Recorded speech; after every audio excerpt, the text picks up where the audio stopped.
चल हम सबके पास चलते हैं। विजय सर आपके पास आते हैं। अब इजराइल के ऊपर ईरान ने हमला कर दिया, हालांकि वो डायरेक्ट हमले से बच रहा था, लेकिन क्या लगता है कि आत्मसंतुष्टि के लिए, और चूंकि अभी वहां के जो राष्ट्रपति की संदिग्ध परिस्थिति में मौत हुई थी उसके बाद से वहां के राष्ट्रपति के ऊपर दबाव था, इसलिए इजराइल के ऊपर हमला किया गया। अब इसके परिणाम आप क्या देख रहे हैं विजय सागर सर? एशिया की जो स्थिति इस वक्त है जी, वो बड़ी क्लियर है। वहां पे दो बड़े बड़े प्लेयर बन चुके हैं। इजराइल के साथ अमेरिका डट के खड़ा है और आज सुबह ही बाइडेन साहब का बयान आया है कि वो इजराइल को पूरी सपोर्ट करेंगे। हाँ, plus British prime minister Keir Starmer ने भी बोला है कि हम इजराइल के साथ खड़े हैं। फ्रांस के जो युद्ध पोत हैं या उनके सैनिक हैं या जर्मनी के हैं वो ऑलरेडी मूव कर चुके हैं। और दूसरी तरफ अगर हम देखें तो इवन तुर्की ने भी बोला है कि हम इजराइल के अगेंस्ट जाएंगे।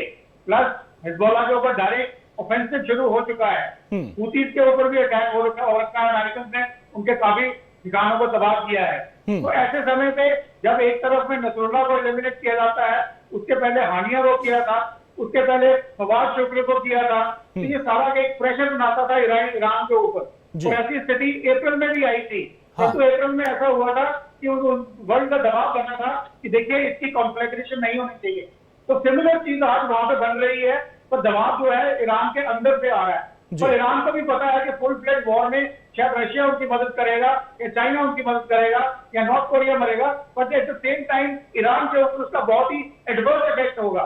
और उन्होंने एक चीज में देखा है ईरान इराक वॉर के अंदर क्या सिचुएशन होता है प्रोलॉन्ग वॉर में। तो इस चीज को अवॉइड करने के लिए उनको कोई ना कोई एक्शन लेना जरूरी था।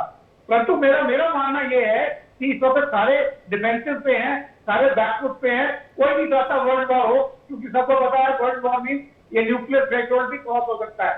परंतु मेरा मानना यह है कि इस स्थिति में जो इस वक्त चल रही है, जहां पे नेतन्याहू ने अपना स्टांस थोड़ा कड़ा कर लिया है और बहुत ही जबरदस्त बयान दे रहे हैं, ऑफेंसिव स्टार्ट कर लिया है, बेरूत के ऊपर डायरेक्ट स्ट्राइक कर दी है उन्होंने। तो इन सब करने के बावजूद वहां पे कोई किसी से गलती हो, कोई टैक्टिकल एरर, कोई स्ट्रेटेजिकल एरर, कोई टेक्नोलॉजिकल एरर, कोई अगर ऐसा एरर हो जाता है तो दोनों तरफ से रिटेलिएशन हो जाती है, तो ये विश्व युद्ध के लिए दुनिया के लिए एक बहुत बड़ा खतरा बन सकता है, जो न्यूक्लियर वॉर हेड भी क्रॉस कर सकता है। ठीक है सर। इसलिए मेरे को लगता है कि ईरानी जो है वो कल हमला कर दिया, तो इजरायली रिटेलिएट जरूर करेंगे। ठीक है, देखना ये होगा कि इजराइल का पलटवार क्या होगा। जी द्विवेदी सर आपके पास आएंगे। ईरान दावा कर रहा है कि भाई मोसाद के हेडक्वार्टर को हमने तबाह कर दिया और कई जो है उनके जो सैन्य थे उनको हमने तबाह किया। इजराइल कह रहा है ऐसा कुछ नहीं हुआ, हमारे आयरन डोम ने सबको ऊपर ही मार गिराया। अब ये भी आरोप प्रत्यारोप का दौर शुरू हो चुका कि उनका दावा है कि हमने इजराइल को नुकसान पहुंचाया। इजराइल ने कहा हमने कोई नुकसान नहीं, हमारे आयरन डोम ने सब कुछ पहले ही तबाह कर दिया और अमेरिका वॉरशिप ने इनकी मिसाइलों को रास्ते में मार गिराया था। देखिए, सबसे पहले तो ये जो ऑपरेशन मैटर्स हैं, पर थोड़ी बड़ी तस्वीर समझने की जरूरत है, क्योंकि मैं ये सब्जेक्ट यूनिवर्सिटीज में पढ़ाता हूँ। और ताजुब की बात है, मैंने फर्स्ट पोस्ट में एक आर्टिकल लिखा था कोई 7 महीने पहले। उसमें ये बताया था कि ये युद्ध जो है ये फैलेगा, ये 1 साल से ऊपर से जाएगा। अभी यहाँ जो 3-4 प्रश्न बहुत ही अहम वाले हैं। देखिए, सबसे पहले क्यों ये ईरान और इजराइल आमने सामने आ गए? क्योंकि पिछले 1 साल जो 7 अक्टूबर को ये नया चरण युद्ध का शुरू हुआ था, उसमें खलनायक कौन है? खलनायक तो ईरान है, क्योंकि ईरान ही हूती को कंट्रोल कर रहा है, ईरान ही हिजबुल्लाह को कंट्रोल कर रहा है, ईरान ही हमास को कंट्रोल कर रहा है। तो इजराइल इससे बहुत खफा हो चुका था और वो चाहते थे कि किसी न किसी तरह हम ईरान के उनको मैदान में ले आए ताकि युद्ध आमने सामने हो जाए। तो ये हालात अभी वो हालात है जबकि ईरान और इजराइल आमने सामने है और इनके पीछे इनके सपोर्टर हैं। एक तरफ इजराइल का सपोर्टर अमेरिका है और यूरोप है, और दूसरी तरफ ईरान का सपोर्टर जो है वो रशिया और चाइना और बाकी नॉर्थ कोरिया है। अभी आपने जो क्वेश्चन पूछा है कि देखिए, वो कह रहे हैं कि हमने बहुत उनका नुकसान किया है, इजरायली कहते हैं नहीं ज्यादा नुकसान नहीं हुआ है, 180 मिसाइल आई थी उनमें काफी नष्ट कर दिए। ये जो युग है ये हाइब्रिड वॉरफेयर का युग है, जिसमें इंफॉर्मेशन वॉरफेयर की बहुत अहम भूमिका है, क्योंकि इंफॉर्मेशन वॉरफेयर से आप दुनिया को गुमराह कर सकते हैं, अपने देश का मोराल बढ़ा सकते हैं और दुश्मन पर दबाव डाल सकते हैं। क्योंकि इजराइल की एक बहुत बड़ी कमजोरी है जी। इजराइल कैजुअलिटी नहीं ले सकता। अगर उसकी 2-4 कैजुअलिटी भी होती हैं तो जी। बहुत बवाल मच जाता है। तो ये जो युद्ध की प्रक्रिया चल रही है, इसमें दोनों ही दावे करेंगे, पर दो बातें बहुत क्लियर है। जी। पहली बात तो है कि इजराइल की रणनीति रही है कि जब भी उस पर हमला हुआ है, उन्होंने बहुत गहरा पलटवार किया है, बहुत जबरदस्त पलटवार किया है। तो ये जल्दी ही इसका वो जवाब देंगे। ठीक है दूसरी बात है कि किस हद तक जी। अमेरिका इसके अंदर आता है, क्योंकि अमेरिका भी नहीं चाहता है कि वो युद्ध के अंदर आए। हालांकि वो इसमें शामिल है। हाँ। जब भी ये डिफेंसिव ऑपरेशन हुए हैं, उनके मिसाइल गिराए गए हैं, इसमें पूरा अमेरिका का हाथ है। काफी जो मिसाइल जो ईरान ने फायर किए थे, वो जी। अमेरिका ने और उनके एलाइज ने बर्बाद किए हैं। तो जी। इसलिए इनडायरेक्टली तो है ही युद्ध में, या इससे आगे भी आएगा, ये पहला प्रश्न है। ठीक और है दूसरा प्रश्न है कि जब इजराइल अभी पलटवार करेगा जी। तो ईरान की आगे क्या उनकी रणनीति होगी, ये दो बातों पर देखिए होगा कि आगे। ठीक है सर, इसको सर मैं आगे समझूंगा। राजू नयन सर है। राजू जी, अभी भी ईरान कह रहा है कि हमारे पास एक हिट लिस्ट है, हिट लिस्ट में 11 लोगों के नाम है और सबसे नंबर 1 पे है प्रधानमंत्री नेतन्याहू। और उधर नेतन्याहू कह रहे हैं कि भाई बहुत बड़ी गलती कर दी ईरान ने, लेकिन अभी भी ईरान ने हमला करने के बाद अभी भी धमकी वो लगातार दे रहा है। देखिए, इसमें दो बातें हो सकती है। पहली बात तो अंतर्राष्ट्रीय कानून के अंदर सामान्यतः एक तो अंतर्राष्ट्रीय कानून बहुत ही कमजोर कानून माना जाता है, फिर भी है, यह एग्जिस्ट करता है, यह अस्तित्व में है। इस बात को भी हमें ध्यान में रखना चाहिए। जी। तो जितने सामान्यतः शासकों को नहीं मारा जाता है। अगर आपने शासकों को, राष्ट्राध्यक्ष राष्ट्र के और को मारना शुरू किया तो ये एक बड़ी जटिल प्रश्न हो जाएगा। तो हमें नहीं लगता है कि वो नेतान्याहू को इस तरह से टारगेट करेंगे। जी। लेकिन हाँ, बाकी जगह पर उन्होंने कल जो मिसाइल्स दागे हैं, और करीब करीब 120 बैलिस्टिक मिसाइल्स, उसके साथ साथ क्रूज और ड्रोन को उन्होंने दागा। तो उन्होंने बताया कि देखो, हमारे पास क्षमता है। और बहुत दिनों से ईरान यह विश्व को बता रहा था कि हमारे पास परमाणु क्षमता भी है और बाकी क्षमता, मिसाइल की भी क्षमता है, प्रक्षेपास्त्र की भी क्षमता है, लेकिन हम अपने ऊपर संयम बरत रहे हैं। तो हमारे संयम को बहुत कमजोर नहीं समझा जाए, और हम जहां चाहेंगे वहां पर हम भी आक्रमण कर सकते हैं। जी। और कल उसने मोसाद बिल्डिंग के एकदम बगल में उसने मिसाइल दागा, और इस बात की पुष्टि भी इजराइल के माध्यम से हुई है कि उनके सरकारी भवनों के आसपास वो मिसाइल गिरी थी। हाँ। और उनका यह था कि हो सकता, अगर चाहूंगा मैं, तो जैसे आपने कहा विश लिस्ट हो सकता है नेतान्याहू को आप हटा दें, लेकिन बाकी जो उनके खुफिया तंत्र के लोग हैं, हम उनको निशाना साध सकते हैं। अगर तुम साध सकते हो तो हम भी साध सकते हैं। यह बात कल ईरान ने अपने संदेश में दिया। बड़ा भयावह, उसने करीब अब ड्रोन से भी अटैक किया था, 180 ड्रोन, 170, 180। अब संख्या पर आप बहस कर सकते हैं कितनी क्रूज मिसाइल्स थी और कितना। ईरान कह रहा है कि हमारे करीब करीब 90% सफलता हुई। इजराइल कह रहा है कि हमने 99% मिसाइल्स को मार गिराया। तो ये तो देखिए, क्लेम्स काउंटर क्लेम्स अभी दोनों तरफ से चल रहे हैं। इस पर क्या सच्चाई है तो बाद में ही उजागर होगी, अगर कोई ऑब्जेक्टिव असेसमेंट होता है। लेकिन एक जो अच्छी बात है, जो कि मैं कल से मेंटेन कर रहा हूं, कि एकाएक देखिए, इजराइल ने जो अपने एयर स्पेस को बंद कर रखा था, एयरपोर्ट को बंद रखा था, उसने खोल दिया। मतलब उसको कहीं ना कहीं से विश्वास आया कि बैक चैनल डिप्लोमेसी सक्सीड कर गई है, और एस्केलेट करना दोनों पार्टीज नहीं चाह रही है। तो देखिए, आक्रमण होने के 3-4 घंटे जब से बंद किया, 3-4 घंटे के अंदर ही सब चालू हो गया था। तो इसका मतलब है कि ठीक है सर, आएंगे। एक बड़ी खबर आ रही है, एक बड़ी खबर। मिडिल ईस्ट तनाव के बीच एक बहुत बड़ी खबर। ईरान के हमले के बाद इजराइल में एक बैठक चल रही है। इजराइल डिफेंस फोर्स के प्रमुख, इसके अलावा आईडीएफ, मोसाद भेद बैठक में शामिल हैं। बैठक में जंग के हालात पर चर्चा की जा रही है, और जिस तरीके से ईरान ने हमला किया उसके बाद अब इजराइल का अगला कदम क्या होगा, इसको लेकर ये बैठक चल रही है। और इजराइल के बारे में लगातार कहा भी जाता है कि वो अपने दुश्मन को पाताल से भी खींचकर लाता है और उनको मारता है। और ऐसे में एक ही बात सर, अब ये जो बैठक चल रही है, इस बैठक के बाद आपको क्या लगता है? हमने कई किस्से सुन रखे हैं मोसाद के बारे में। अब तो मोसाद के हेडक्वार्टर के बगल में मिसाइल गिरी, हालांकि वो दावा कर रहा है कि हमने बर्बाद कर दिया। अब ऐसे में ये जो एक आपात बैठक चले जिसमें मोसाद के भी तमाम जो बड़े अधिकारी सब लोग हैं वहां पे, अब अगली रणनीति क्या होगी? क्या इजराइल पर अटैक किया जाएगा या भी उसको लेकर अभी रणनीति बनाएंगे? हाँ बिल्कुल, देखो वो सच्चाई ये है कि अभी जो रणनीति बनाएगा इजराइल, वो सोच समझ के बनाएगा, क्योंकि ball is in the court of Israel. अब हम देखते हैं कि इजराइल के पास अभी सबसे इंपॉर्टेंट काम क्या है। देखो पहले तो उसको हिजबुल्लाह से निपटना है, क्योंकि हिजबुल्लाह को जब तक वो धकेलेगा नहीं सदर्न लेबनान से सेंट्रल लेबनान तक, तब तक इसके जो 70-80 हजार इजरायली जो पलायन कर गए हैं नॉर्थ इजराइल से, वो वापस नहीं आ सकते। तो उनको वापस लाना है, इसकी प्रायोरिटी 1 है, क्योंकि हॉस्टेजी तो आ नहीं पाए जो कि हमास के पास है, तो ये अभी इनकी प्रायोरिटी 1 हो जाती है। हाँ। दूसरा, कहीं ना कहीं उन्होंने हिजबुल्लाह की जो मिलिट्री कैपेबिलिटी को भी ब्लंट करना है, जैसे हमास की। तो मुझे लगता है कि अभी सबसे बड़ा उसका जो एम और टारगेट है वो हिजबुल्लाह है। ये भी सच्चाई है, क्योंकि जो ईरान ने अभी किया है उसका जवाब तो इजराइल देगा, मगर इजराइल जल्दबाजी में कोई जवाब नहीं देगा, बड़े सोच समझ के देगा। जो भी उसने इस्माइल हानिया को मारा या फवाद शकूर को मारा या आप नसरवाल हसन नसरवाल को मारा, उसने कभी इसको ओन अप नहीं किया। उसने ये नहीं कहा कि हमने मारा है इसको। तो ये सच्चाई है कि जो अब इजराइल के ऊपर जो हमला हुआ है ईरान का, वो इजराइल के अनुसार उसने उसको बिल्कुल नकारा कर दिया है, मगर क्योंकि उसने किया है तो वो इसका बदला लेगा।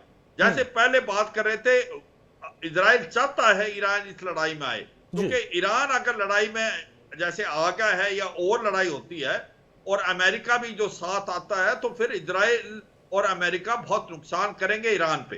क्या अमेरिका चाहता है? देखो अमेरिका नहीं चाहता कि इस लड़ाई का दायरा बढ़े, क्योंकि अभी नवंबर के अंदर इलेक्शन है जो प्रेसिडेंट के, और कहीं ना कहीं जो बाइडेन के ऊपर बहुत प्रेशर है कि कोई ना कोई सीज फायर हो। जैसे 21 दिन सीज फायर की बात हो रही थी हिजबुल्लाह और इजराइल, वो हुआ नहीं। तो वो नहीं चाहते इस लड़ाई का दायरा बढ़े, वो चाहते हैं कि कोई ना कोई बात हो, क्योंकि नहीं तो जो डेमोक्रेट कैंडिडेट है कमला हैरिस, उसको नुकसान होता है। और अगर ट्रंप आते हैं तो ट्रंप तो खुली छुट्टी दे देंगे इजराइल को, इसमें कोई शक।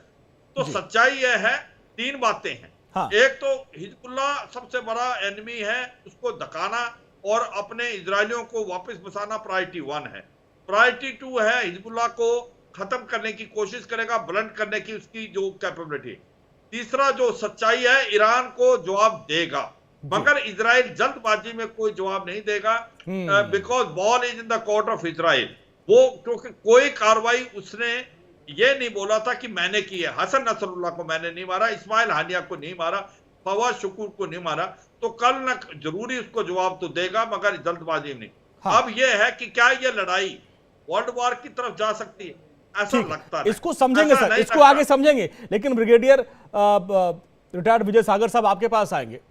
अब इस पूरे मामले में जिस तरीके से सीज फायर की कोशिश की गई थी, जब हिजबुल्लाह के चीफ को मारा गया, इसके बाद अमेरिका ने भी कहा कि भाई सीज फायर होना चाहिए, लेकिन इजराइल ने इसको नहीं माना, उसने यमन पर भी हमला किया था।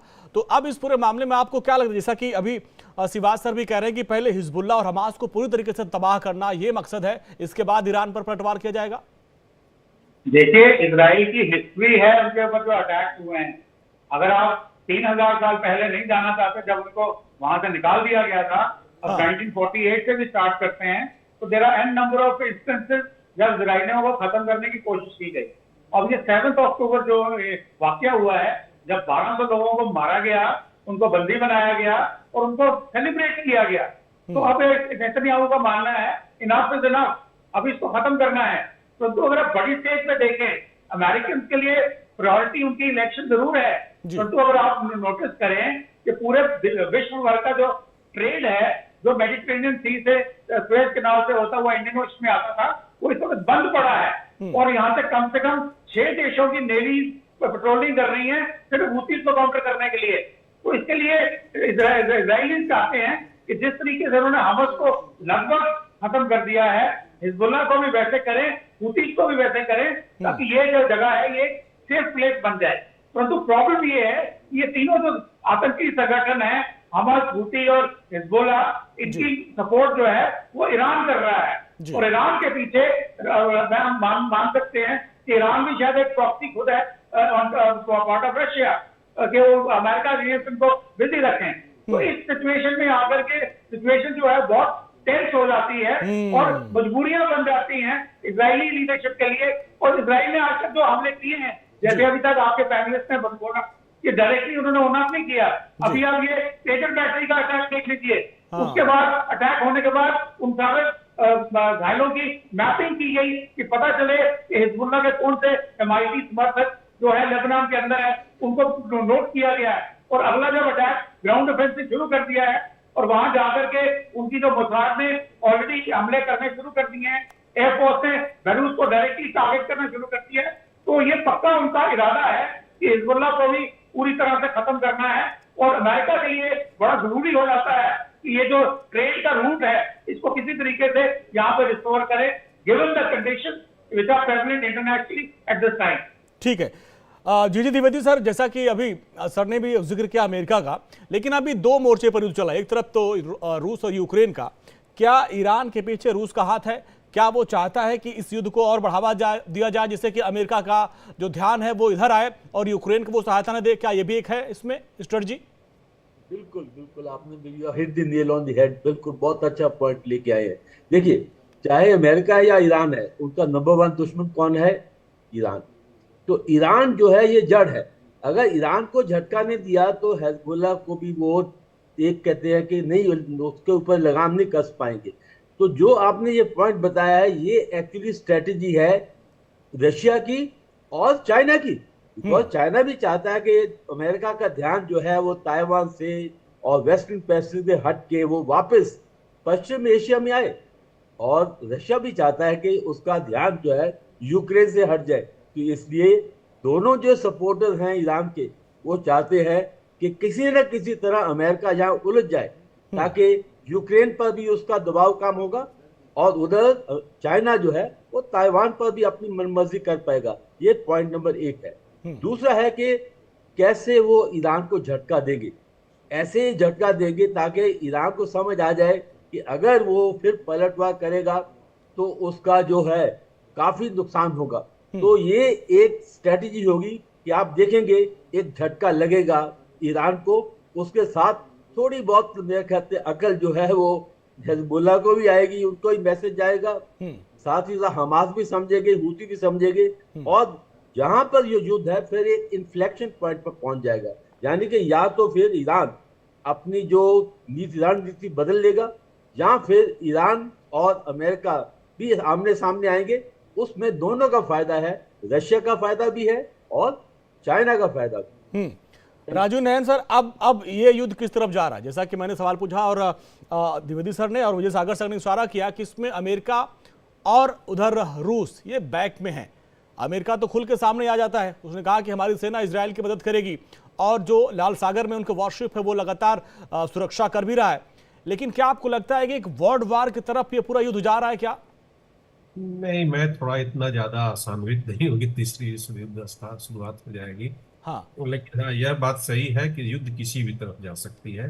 हाँ, पहली बात है कि अमेरिका युद्ध नहीं चाहता है, नहीं चाहता। वह बहुत दिनों से प्रयास कर रहा है कि इजराइल सीजफायर की तरफ बढ़े, क्योंकि जहां आपने वहां की खुद की अमेरिकी जो जटिलता है, राजनीतिक जटिलता, वह उससे उबरना चाहता है। क्योंकि जो डेमोक्रेट प्रेसिडेंट है उनको ज्यूज लॉबी को भी जवाब देना है, और अरब लॉबी और जो बाकी सभी मुस्लिम लॉबी भी वहां पर एक ताकतवर होती जा रही है, उसे भी किसी तरह बैलेंस किए रखना है। एक तो पहली बात है। दूसरी बात है कि अफगानिस्तान के विड्रॉल के बाद से वह किसी भी तरह के संघर्ष में, युद्ध में घुसना नहीं चाहता है। उसे अभी अपनी आर्थिक स्थिति को जो है उससे अभी निपटना है। अभी उन्हें धीरे धीरे उबर रहे हैं, अभी वो इंटरेस्ट रेट कट्स कर रहे हैं, बहुत सारी बातें कर रहे हैं। तो वो नहीं चाहते कि वहां किसी तरह की कोई भी व्यवधान हो और अस्थिरता, जिसे वो कहते हैं मिडिल ईस्ट, हम लोग तो पश्चिम एशिया कहते हैं, उस क्षेत्र में आए। और साथ साथ जब युद्ध होगा, किसी भी तरह की जटिलताएं आएंगी, तो उन्हें अपने अरब देश से लेकर, अपने अरब मित्रों से लेकर, ऑलरेडी जो अरब देश है वो ईरान के, रूस और चीन के साथ भी एक बड़े ही अलग ढंग से खेल खेल रहे हैं। वो कभी अमेरिका की तरफ आ जाते हैं, कभी रूस की तरफ चले जाते हैं। जो ओपेक कट में वो कब चले जाते हैं रूस के साथ, फिर आ जाते हैं अमेरिका के साथ। तो उन्हें बनाए रखना। अभी तक तो चलिए शिया सुन्नी की बात है, कल तो जब अटैक हुआ था वहां उसमें नस, हिजबुल्लाह पे जी, बड़ा नसरल्ला। खुश थे इजराइल, सॉरी सीरिया के जो रिबेल्स थे। लेकिन कब कब इस्लामिक शक्तियां एक साथ आ जाए, इसका एक खतरा तो बना ही रहता है। तो इस खतरे से वो अवगत होगी, उनकी सुरक्षा और जो खुफिया तंत्र है उनको आगाह करती ही रहती होगी। इस चलते देखिए, एक जो यूरोपियन देश है जी, वो भी नहीं चाहता है, केवल वो चाहते हैं कि इजराइल का अस्तित्व खतरे में ना हो, इजराइल की सुरक्षा हो। और जी, उन्होंने जो अपनी शक्ति सामर्थ्य जितना है इजराइल को सुरक्षित रखने में लगा दिया है, वो सब आ गए हैं, सब कंडेम कर रहे हैं। G7 में इटली ने मीटिंग बुलाई है G7 देशों की, कि जी। किस तरह से इजराइल की सुरक्षा में विचार किया जाए, किस तरह से ईरान पर एक कर्व किया जाए। और ऐसा लग रहा है कि ईरान के साथ, जो मेरा अपना मानना है, व्यक्तिगत मामला है, कि ये वे बैक चैनल डिप्लोमेसी चल रही है, समझाया जा रहा है जी, कि चलिए हम रोक लेंगे। क्योंकि देखिए वहां भी जो जो सो कॉल्ड ग्राउंड मूवमेंट कहा जा रहा है, जी। वहां पर हिजबुल्लाह कर रहा है कि किस तरफ से वो घुसे हैं अंदर, जरा बताएं तो मैं भी आऊं, क्योंकि हम तो खुद वहां खड़े हैं। तो ये हाँ, दो बातें हो रही है, काउंटर क्लेम्स चल रहे हैं, बातें रिटोरिकल चल रहे हैं। जी। ईरान इजराइल की तरफ से भी आ रही है बातें कि हम अपने समय पर घुस कर मारेंगे, 24 घंटे में मारेंगे। चलिए सब चलती है, लेकिन बात को न बढ़े, एस्केलेट, इसकी सबको चिंता है। हो अब सकता है, मैं नहीं कह सकता हूं कि इजराइल मान ही जाएगा, जब यूनाइटेड नेशंस की नहीं मान रहा है, किसी की नहीं मान रहा है, हाँ, तो सर, वो कुछ भी। आपने आपने यूनाइटेड नेशन की बात की, एक ही सी बात सर। अभी एंटोनियो गुटरेस पर प्रतिबंध लगा दिया गया और वहां के विदेश मंत्री, इजराइल के विदेश मंत्री ने साफ साफ कहा कि ये धब्बा है यूएन के नाम पे। एंटोनियो गुटरेस के ऊपर प्रतिबंध लगाया गया है, इसको किस परिप्रेक्ष्य में देखते हैं? और दूसरा मेरा सवाल यह भी था कि इसके पहले 7-8 महीने पहले मुझे याद है, ईरान की अगुवाई में जो अरब मुल्क थे उनकी एक बैठक बुलाई गई थी, जिसमें सबको एकजुट करने की कवायद की गई थी इजराइल के खिलाफ, लेकिन वो बात बन नहीं पाई थी और उसमें फिर ईरान बैकफुट पे आ गया था। और फिर भी वो चाह रहा था कि हम फ्रंट पे ना आए, लेकिन अब वो फ्रंट पे आ गया। और दूसरा, इजराइल ने साफ साफ यूनाइटेड नेशन के जो महासचिव हैं उनको भी कह दिया, भाई आप जो है धब्बा हैं इसके लिए। इन दोनों मामलों को कैसे देखते हैं? देखो, पहली बात तो यूनाइटेड नेशन जो है वो जो इस हालात में है वो फेल हो गया है। यूनाइटेड नेशन कोई भी लड़ाई रुका नहीं पाया है, क्योंकि जो ये बना था 1945 के अंदर, तब कुछ वर्ल्ड की स्थिति और थी और आज वर्ल्ड की स्थिति बड़ी अलग है। जो यूनाइटेड नेशन में सिक्योरिटी काउंसिल है, जिस आज 5 परमानेंट मेंबर हैं, वो बिल्कुल काम नहीं कर पाते, उनके अंदर ताकत और काबिलियत नहीं है।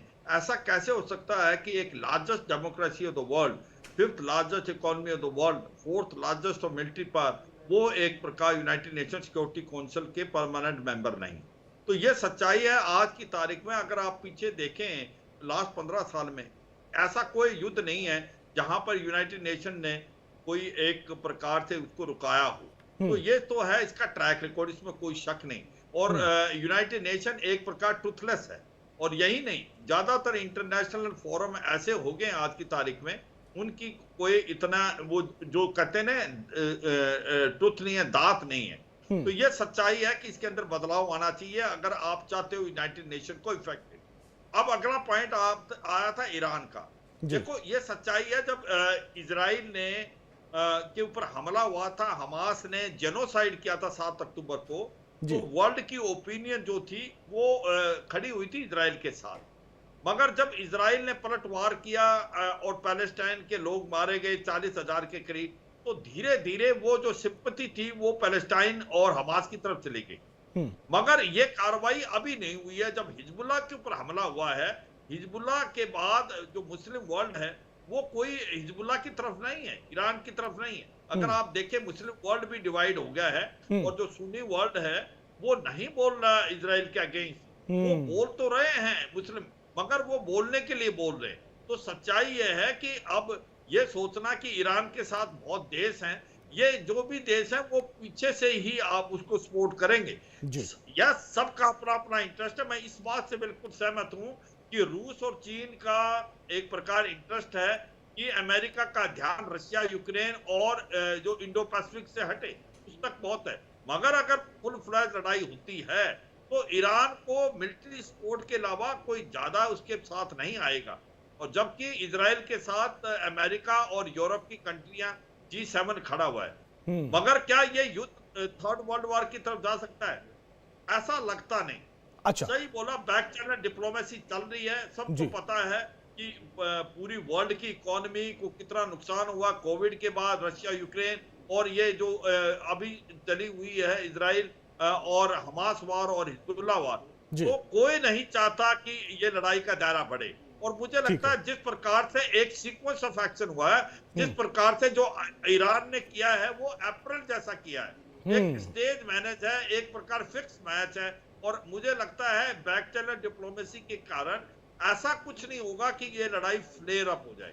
मगर ये सच्चाई हर देश अपना नेशनल इंटरेस्ट देख रहा है। ये बात भी बिल्कुल ठीक है, यूरोपियन और अमेरिका का एक इंटरेस्ट तो है कि इजराइल के साथ वो खड़े हैं, इजराइल का अस्तित्व पे चोट नहीं लगनी चाहिए, यहां तक वो सब खड़े हुए हैं। और अमेरिका जो है वो पूरी सपोर्ट दे रहा है। जो भी अब तक हुआ है इजराइल के साथ अमेरिका खड़ा है, या बोले या ना बोले, ठीक है। ये सच्चाई अब विजय सर, अमेरिका, फ्रांस, ब्रिटेन, यहां तक कि ऑस्ट्रेलिया ने भी इस हमले की निंदा की है। अब क्या लगता है कि दो धड़ों में बंटने जा रहे हैं पूरा दुनिया, कि एक जो धड़ा होगा इजराइल के साथ होगा और एक होगा हमास और इधर ईरान के साथ?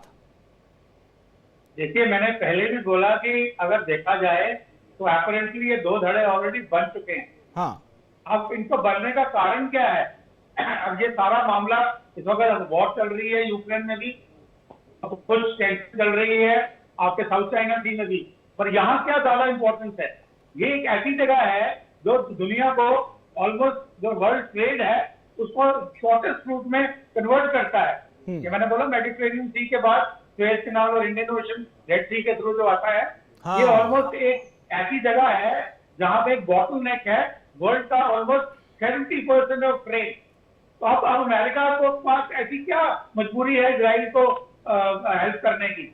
वो थोड़ी बहुत हो सकती है कि ज्यूइश जो है वो अमेरिकन सोसाइटी में बड़े इंपॉर्टेंट पदों पे बैठे हैं, वो एक फैक्टर हो सकता है। प्लस यूरोप को क्या मजबूरी है इसका इजराइल के साथ आगे खड़े होने? उनकी भी मजबूरी यही है कि जो जितने भी कॉमर्स और ट्रेड है वो सब कुछ यहीं से जाना है। और अगर ये मुस्लिम वर्ल्ड ने कॉन्कर कर लिया तो फिर उनको उनका जो सारा जो ट्रेड है वो सारा, उनकी जो सिक्योरिटी है वो खतरे में पड़ जाएगी। और यहाँ पे भी देखा जाए तो ये खाली सिर्फ वो यहाँ पे हथियारों के साथ लड़ने के लिए नहीं आए हैं, उन्होंने अपनी भी डिप्लोमेसी शुरू कर रखी है। सऊदी अरेबिया है, यूएई है, इस किस्म के जो छोटे कंट्रीज हैं जो इकोनॉमिकली वेल ऑफ हैं, उनको पता है कि पेट्रोल का जो ऑयल का सीन खत्म होने वाला है, उन्होंने अपने आप को डाइवर्सिफाई करना शुरू कर दिया है। उनको पता है कि रेडिकलाइजेशन से कुछ नहीं मिलने वाला, तो वो ऑलरेडी इसको छोड़ रहे हैं। और अगर मान लो कल को कुछ होता है इजराइल के अगेंस्ट, तो सिर्फ ये जो बयान आ रहे हैं जॉर्डन से, आ रहे हैं सीरिया से, इराक से, या इवन फॉर दैट मैटर आपके टर्की से, तो ये खाली बयान ही है। उन्होंने आगे कोई फिजिकली पार्टिसिपेट नहीं करना है। एज इट इज उनकी हालत कोई खास अच्छी नहीं है, तो ये अमेरिका को पता है और इसका वो पूरा फायदा उठा रहे हैं। परंतु दूसरी तरफ ईरान को मैं कहता हूँ पॉप अप करके रशिया और चाइना, वो भी उसको अमेरिका के अगेंस्ट खड़ा कर रहे हैं। तो उस तरीके से देखा जाए तो ये दो धड़े बन चुके हैं। और यहाँ पे मैंने बार बार बोला, एवरीबॉडी नोज कि वर्ल्ड वॉर से क्या नुकसान है, एवरीबॉडी नोज कि न्यूक्लियर वॉर से क्या नुकसान है। कोई नहीं चाहता कि लेवल को उस जगह तक खींचे, परंतु अगर वो वहां पे आए डटे हुए हैं, अपना मुद्दा लेकर बैठे हैं, और यहाँ पे कोई गलती हो जाती है, it could be a technological गलती, it could be a strategic mistake, tactical mistake, तो फिर ये एक बहुत बड़े खतरे की तरफ एक हमारी ध्यान को आकर्षित करता है। ठीक है मेजर सर, द्विवेदी सर आपके पास आएंगे। लाल सागर का जिक्र किया अभी विजय सागर सर ने, इसको भी जरा समझाइएगा, क्योंकि मैं देखता हूं कि हूती आतंकी यहीं से हमले करते हैं। उसमें मैं देखता हूं कई बार अमेरिकी शिप पर भी हमले कर देते हैं, वहां पर भी उनको काफ़ी नुकसान पहुंचाते हैं, और उस वहां से गुजरने वाले तमाम जो ऐसे क्रूज हैं उन पर वो हमले करते हैं। तो क्या ये जो लड़ाई है इसको भी लेकर भी है, और इसीलिए हूती के ऊपर इजराइल ने हमला और किया? देखिए, सबसे पहले तो जो वैश्विक के एक आकार है वो बदलता है, और उसमें वेस्ट एशिया का बहुत ही बड़ी भूमिका है, क्योंकि वेस्ट एशिया एनर्जी भी है, और जो आपने बताया कि रेड सी, क्योंकि ये एक बहुत इंपॉर्टेंट सी चैनल है, यानी कि सी लाइंस ऑफ कम्युनिकेशन, और इसके बीच में तकरीबन 20% जो तेल है वो यहाँ से निकलता है। अगर ये ब्लॉक हो जाता है तो फिर आपको अफ्रीका के अराउंड जाना पड़ता है, यानी कि around Cape of Good Hope, और जो कि अभी हो रहा है। तो इसलिए रेड सी, सुएज कैनाल की बहुत ही भूमिका है। और आपको अगर आप देखें 1956 में जो लड़ाई हुई थी इसराइल की और अरब की, वो सुएज कैनाल के ऊपर हुई थी, क्योंकि इजिप्ट ने सुएज कैनाल को अपने नेशनलाइज कर दिया था। तो इसलिए ये जो रूट है रेड सी, सुएज कैनाल, ये मेडिटेरेनियन और इंडियन ओशन को ये लिंक करता है, यानी कि यूरोप और एशिया के बीच में ये लिंक है। तो इसलिए इसकी बहुत ही अहम भूमिका है। और साथ ही साथ जो वेस्ट एशिया है, ये सुपर पावर राइवलरी चल रही है। यहाँ एक तरफ अमेरिका है और साथ ही साथ रशिया और चीन, वो भी अपना यहाँ अपने पांव गाड़ रहा है। तो इसलिए ये वेस्ट एशिया की जो अभी हालात है, जी। इसमें तीन पहलू हैं। सबसे पहले वैश्विक आकार में दोनों शक्तियां आमने सामने हैं, वो चाहती हैं इसका कंट्रोल करें। दूसरा ये एनर्जी है, और एक मुस्लिम वर्ल्ड का ये एक गढ़ है। और तीसरी जो अभी जो इजराइल कोशिश कर रहा था कि इसको धार्मिक युद्ध में बदल दिया जाए, उन्होंने बोला कि ये युद्ध जो है इस्लाम और जूस और क्रिश्चियन के बीच में, तो वो चाहते हैं कि किसी न किसी तरह इसको वो एक और आकार देना चाहते हैं। और हाँ। चौथी जो आखिरी जो वेरी इंपॉर्टेंट बात ये है कि इस समय ये एक संतुलन का मामला है।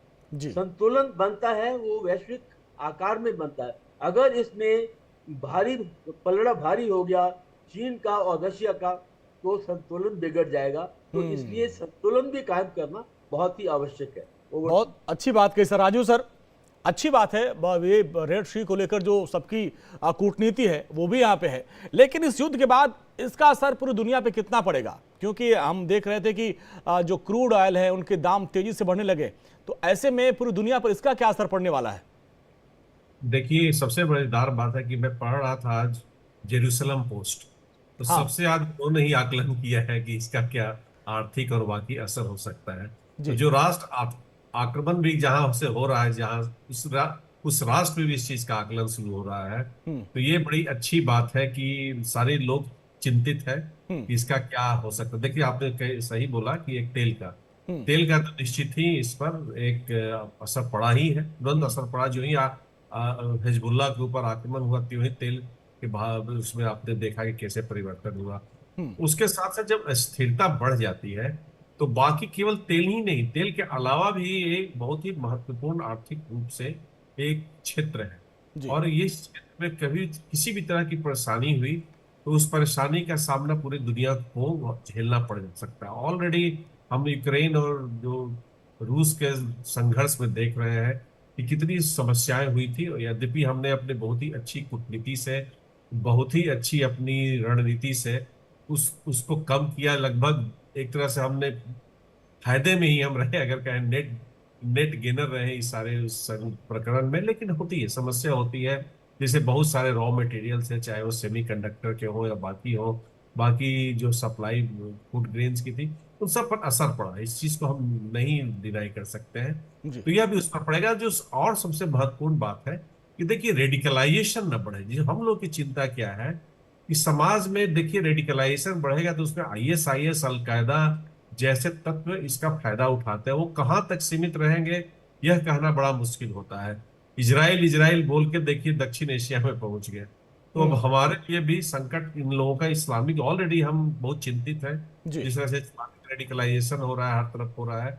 तो उससे भी देखिए आर्थिक, सामाजिक, सब जगह पर इन सारे जो क्षेत्र है उन सब पर असर होता है। और इन असर को कैसे कम किया जाए, इसकी एक बड़ी समस्या है। यह बात अलग है कि जो डिफेंस इंडस्ट्री है, हो सकता है उससे काफी फायदा हो। और मिसाइल का प्रोडक्शन देखिए अविस्मरणीय, हमें मैं कह दूंगा ऐसा अशोचनीय था, अनप्रेसिडेंटेड, जो दोनों युद्ध में मिसाइल और ड्रोन्स का इस्तेमाल हो रहा है। तो हो सकता है मिलिट्री इंडस्ट्रियल कॉम्प्लेक्स को फायदा हो, वो अलग बात है। लेकिन बाकी जगह पर तो इसका निश्चित ही और बुरा असर होगा। जो सबसे महत्वपूर्ण बात है, जो भी बड़ी अच्छी बात बोली शिवाज साहब ने और बाकी लोगों ने भी, कि शक्ति संतुलन, विश्व शक्ति संतुलन में देखिए हम बड़ा ही इस संतुलित जो अभी समीकरण है उससे हम फायदे में हैं। अच्छा। कहीं टिल्ट हो गया तो हम नुकसान हो सकता है। देखिए, हम तो रूस के भी दोस्त हैं, हम तो अमेरिका के भी दोस्त हैं, दोनों हमारे दोस्त हैं। तो देखिए कहीं ऐसा ना हो जाए कि देखिए सऊदी अरेबिया, चाहे United Arab Emirates, United Arab Emirates अभी I2U2 भी खेल रहा है, साथ साथ वो प्रोडक्शन कट करके चीन और रूस के साथ भी जा रहा है, साथ साथ सोवरेन फंड, जो कोरोना के बाद सोवरेन फंड की बात हुई थी कि सोवरेन फंड से चाइनीज इन्वेजन को एक तरह से पूरी दुनिया में रोका गया था कि सब कंपनीज को न खरीद ले, वो सऊदी और अरब मनी से रोका जा रहा था, अमेरिका कोशिश कर रहा था। हाँ। अगर वो उनके समीप चला गया तो वह देखिए किस तरह से आर्थिक संकट हो सकता है। तो बहुत ज्यादा चीन और अरब देशों के अब साथ शिवाज सर, थोड़ा सा भारत के परिप्रेक्ष्य में अगर हम इन युद्ध की बात करें तो इजराइल, जाहिर सी बात, जैसा जिक्र किया कि हमारा वो दोस्त तो है ही, ईरान के साथ जो हमारे कूटनीतिक संबंध है, चूंकि अभी मुझे याद है कि जब राष्ट्रपति इब्राहिम रईसी की संदिग्ध परिस्थिति में मौत हुई थी तो प्रधानमंत्री मोदी ने भी शोक व्यक्त किया था। लेकिन अगर इजराइल पलटवार करता है ईरान के ऊपर तो उसका खामियाजा क्या होगा, और भारत की अगर परिप्रेक्ष्य बात करें तो कितना असर पड़ेगा? बिल्कुल, देखो सच्चाई यह है कि भारत के नहीं चाहेगा कि यह लड़ाई का दायरा बढ़े, क्योंकि भारत का इकोनॉमिक इंटरेस्ट बहुत इन्वॉल्व है इसमें। सच्चाई है कि भारत की दोस्ती इजराइल से भी है और भारत की दोस्ती ईरान से भी है। इजराइल से हम अभी काफी हथियार ले रहे हैं, टेक्नोलॉजी ट्रांसफर की बात हो रही है, मगर ईरान के साथ हम चाबार पोर्ट ऑपरेट कर रहे हैं और चाबार पोर्ट हमारी कंपनी कर रही है, और ये एक ऐसा पोर्ट है जहां से कनेक्टिविटी कर दी है पाकिस्तान को बाईपास करते हुए हमने अफगानिस्तान, सेंट्रल एशियन स्टेट, और ये नॉर्थ साउथ ट्रांसपोर्ट कॉरिडोर को जोड़ता है, जो कि ईस्ट यूरोप और रूस के लिए सबसे अच्छा रास्ता है। ये कहते हैं कि आने वाले समय में 11% वर्ल्ड का ट्रेड इस रूट से जाएगा, तो इसके अंदर कहीं ना कहीं खटास पड़ सकती है अगर ये लड़ाई बढ़ती है। दूसरा, जो हमारे 90 लाख से 1 करोड़ के करीब जो लोग काम करते हैं मिडिल ईस्ट में, अगर वहां पर टेंशन बढ़ती है तो वो लोग वापस आ गए तो हमें कम से कम 3 से 4 बिलियन डॉलर का इमीडिएट इंपैक्ट पड़ेगा, क्योंकि ये हमारे लिए रेमिटेंस देते हैं। तो अच्छा। ये भी एक बहुत बड़ी प्रॉब्लम हो सकती है। और तीसरा सबसे बड़ा इंपॉर्टेंट चीज और है जो बात कर रहे हैं कि अगर लड़ाई हो जाती है वहां, तो फिर ये जो रास्ता अभी रेड सी के थ्रू जो आप मेडिटेरियन से जाके और उसके बाद स्विस कैनाल से होके जो एशिया से यूरोप जाते वो तो बंद है ही है जी। ये भी प्रॉब्लम आ जाएगी जो अफ्रीका का चारों चक्कर काट के जाना है। इसका मतलब आपका जो ट्रेड रूट में भी रुकावट आएगी, फूड फ्यूल फर्टिलाइजर बढ़ेंगे, तो ये भी एक प्रॉब्लम। चौथी ये है कि आप किसी का साथ नहीं दे सकते, क्योंकि आपको दोनों ही इंपॉर्टेंट है। आपको ईरान भी इंपॉर्टेंट है, इजराइल भी इंपॉर्टेंट है, मुस्लिम वर्ल्ड के साथ भी आपने अच्छे रिलेशन रखने हैं मिडिल ईस्ट में, और इसके साथ साथ आपको इजराइल से भी रखने। तो हम नहीं चाहेंगे ये लड़ाई बढ़े, हम चाहेंगे कि डायलॉग और डिप्लोमेसी से कहीं ना कहीं कोई ना कोई हाल निकले। तो इसलिए भारत सच्चे दिल से चाहता है कि ये लड़ाई बंद हो। और द्विवेदी सर, हमने देखा प्रधानमंत्री मोदी अभी भी जिस भी फोरम में जाते हैं लगातार वो शांति की अपील करते हैं। यहाँ तक कि उन्होंने 2 बार रूसी राष्ट्रपति को भी कहा था भाई युद्ध किसी समस्या का विकल्प समाधान नहीं है, इसके लिए बातचीत करनी जरूरी है। लेकिन अब जिस तरीके से युद्ध बढ़ रहा है और इजराइल के बारे में हर कोई जानता है कि वो अपने नागरिकों के ऊपर जो भी हमला होता है उसका चुन चुन के बदला लेता है, और जैसा कि उनकी सेना कह रही है, प्रधानमंत्री कह रहे हैं कि अब ईरान ने बहुत बड़ी गलती कर दी है, खामियाजा भुगतना होगा। ऐसे में अगर ईरान के ऊपर हमला होता है तो क्रूड ऑयल और जैसा कि ट्रेड रूट की बात कर रहे थे सर, उस पर भी असर पड़ेगा। बिल्कुल ठीक बात है, क्योंकि देखो शांति की बात तो हम कर रहे हैं, पर शांति को बहाल करना ये एक ऑलमोस्ट नामुमकिन हो गया है, क्योंकि अमेरिका ने भी हाथ खड़े कर दी। अभी थोड़े दिन पहले जो बाइडेन साहब ने बोला था कि देखिए हम इस युद्ध को नहीं रोक पा रहे, तो अमेरिका जो था वो उसमें सबसे ज्यादा काबिलियत थी युद्ध को रोकने के लिए, वो नहीं रोक पा रहे क्योंकि वो एक कहते हैं लगाम नहीं कस पा रहे हैं इजराइल के ऊपर। तो ये युद्ध जो है 1 साल चला है, आगे भी चलेगा और ये विश्व युद्ध में नहीं बदला जाएगा। जितनी जो इकोनॉमिक कहते हैं इम्पैक्ट है वो आप देख ही रहे हैं कि इकोनॉमिक इम्पैक्ट होगा, पर इतना नहीं होगा कि 3-4% अभी तेल में उछाल आया है, कुछ शेयर मार्केट में भी उछाल आएगा।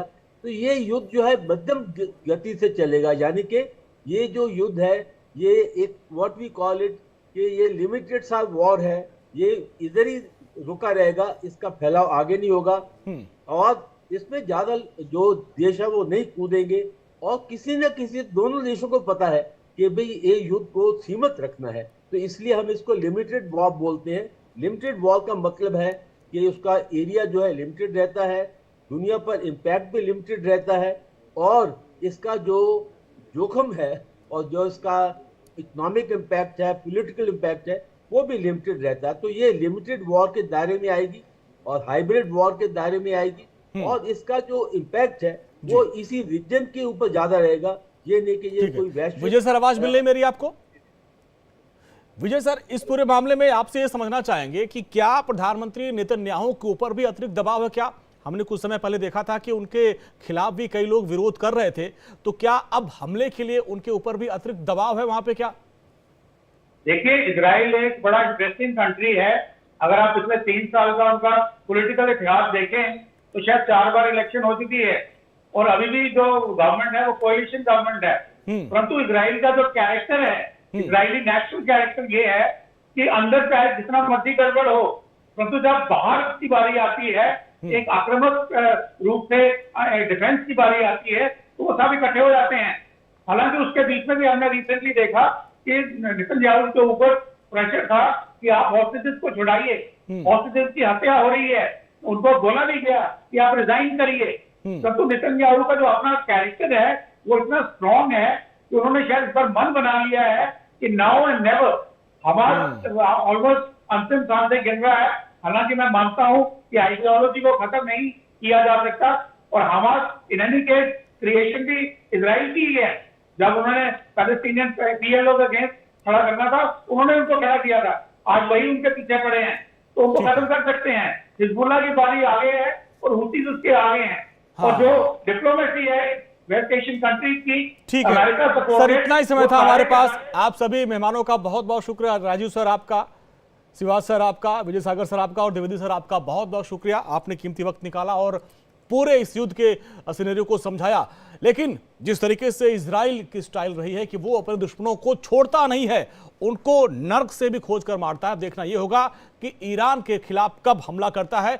आगे स्ट्रेटजी तैयार हो रही है, मीटिंग चल रही है। इस मामले में हर अपडेट हम आप तक पहुंचाते रहेंगे, लेकिन यहां पर वक्त हो गया है छोटे से ब्रेक का।